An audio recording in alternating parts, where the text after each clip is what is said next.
سامعین گرامی، اپنی مخدومہ کی بارگاہ میں پہلا فکر عرض کرنا چاہتا ہوں۔ فاطمہ الزہرا جیسی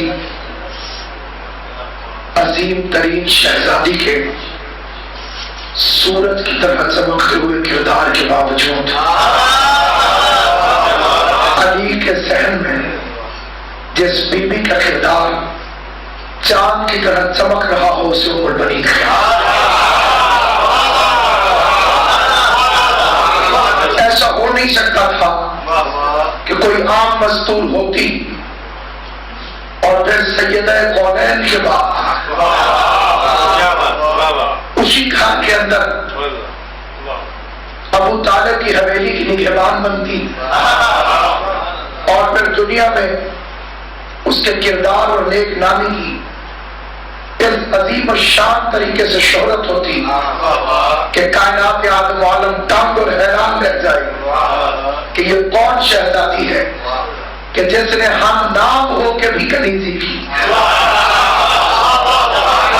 دو چیزوں میں اس بیوی کو برابری کے دعوے کا حق تھا، ایک تو یہ بھی علی کی زوجہ تھی، دوسرا اس کا نام بھی فاطمہ تھا، لیکن کائنات عالم و عالم میں مثال نہیں ملتی کہ دلہن علی کی بن کر آئے اور پہلا قدم رکھنے سے پہلے چوکھٹ پہ بوسہ دے، اور بوسہ دینے کے بعد جب زینب و کلثوم لینے کے لیے آئے تو کہے ایک شرط میں اندر قدم رکھوں گی۔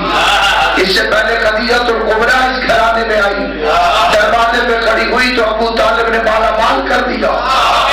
کتنا قریب ہوگا وہ سید جو ملیکۃ العرب کو مالا مال کر رہا، جیسے کائنات کو خزانے بخشے وہ خدیجہ ہے، اور جس نے رسول کی دلہن کو خزانوں سے لاد دیا، چھوڑیاں بھر دی ہوں، اس کا نام ہے ابو طالب۔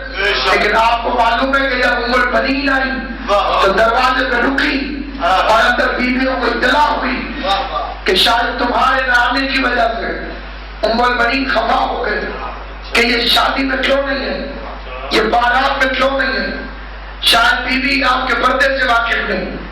اب دہلیز پہ آ کے مارو گئی، اسے جائیے اور لے کر آئی۔ رسم عرب کے تحت دروازے پہ رکی دلہن کو اس کا منہ مانگا مطالبہ دینا لازمی تھا۔ تب زینب و کلثوم کی آواز ہے کہ ہماری عزت و عظمت کے پیش نظر ہم اولاد بطول ہو کے آپ سے کہتی ہے کہ مانگیے، ہم آپ کی منہ ہوگی مانگ کو پورا کر کے اپنے گھر میں لے کر آئیں گی۔ تو اس بیوی نے کیا مانگا؟ خدا کی قسم تاریخ لڑک گئی، خدا کی قسم مورخ کام گیا، خدا کی قسم بیان کرنے والے لڑک گئے۔ ایسا موقع کہ جب ساقی کوثر کی بیٹیاں ادا کرنے پر تیار ہو تو ام البنین نے لوگ ہاتھ دلہن نے کیا مطالبہ کیا؟ کیا مطالبہ فقط اتنا ہے، شرط فقط اتنی ہے، سوال فقط اتنا ہے، مجھے ماں کی جگہ کبھی نہ سمجھ لو، اپنی ماں کی کنیز کے طور پر قبول کرو، میں تمہاری ماں کی کنیز ہوں۔ اگر یہ فضائل کی منزل ہے اور کبھی کبھی آنکھیں وضو بھی کر لیں تو حرج کوئی نہیں، کیونکہ موضوع عباس کی ماں کا ہے، شادی سے پہلے بھی آتی تھی قرآن پڑھنے جناب سیدہ سے، جتنا عرصہ آتی رہی ہمیشہ دیوار کی ٹیک لگ کے چلی۔ ایک دن مخدومہ دارین نے پوچھا ام البنین نوجوان ہو، طاقت موجود ہے، اتنا بڑا شہر ہے، دیوار کی ٹیک لگا کے کیوں چلتی ہو؟ عجیب جواب ہے ام البنین کا۔ سلطنت وفا میں یہ فکرہ بھی حکمرانی کرتا رہے گا۔ کہنے لگی بیوی اس ذہن میں تیرے قدموں کے نشان لگے ہوئے، اور اگر میرے پاؤں میرے نشان قدم پر آ گئے تو وفا کی توہین ہو جائے گی، اور دیوار کی ٹیک لگا کے چلتی تاکہ آپ کے قدموں میں میرے نشان لگے۔ سامعین گرامی، ایک فکرہ اور عرض کرتا ہوں، لیکن علماء کرام ذاکرین حسین سادات عظام اس مجلس عطا میں جو تشریف فرمائے، اہل علم اس بات سے واقف ہیں کہ اگر کسی کی فضیلت اس انداز سے بنتی ہو کہ اسے کسی صاحب فضیلت سے تقابل کر کے پڑھا جائے تو یہ صاحب فضیلت کی بھی عزت ہے۔ کیا کہنے جناب سیدہ فضیلتیں جسے سجدہ کرے، فضائل جس کا طواف کرے، سید کونین، حرم بنی امیر المومنین. لیکن جاؤ علماء سے پوچھو، بطول کا رشتہ علی نے نہیں مانگا. بطول کی شادی خود اللہ نے علی سے کی ہے. علی رشتہ مانگنے نہیں گئے تھے، اللہ نے ستارہ اتارا تھا.